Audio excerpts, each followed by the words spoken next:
Start a kedves József emlékverseny, handicap jól ugrott ki az egész mezőny, Missouri vezet.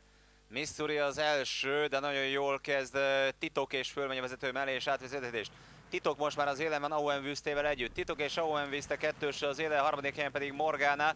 A negyedik helyre esik vissza Missouri, majd jön Money és Helena, a mezőny végén pedig Sunny Runner. Ebben a pillanatban, amikor nagyjából 1000 méterünk van még hátra, és az élen Titok óriási tempóban.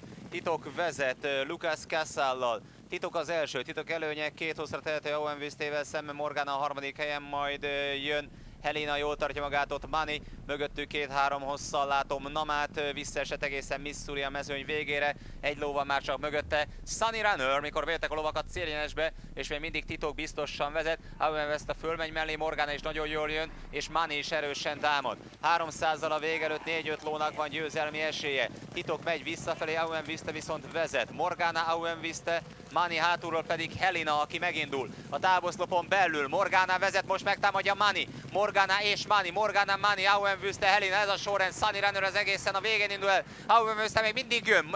Money vagy Owen Wüste, Money nyeri a versenyt.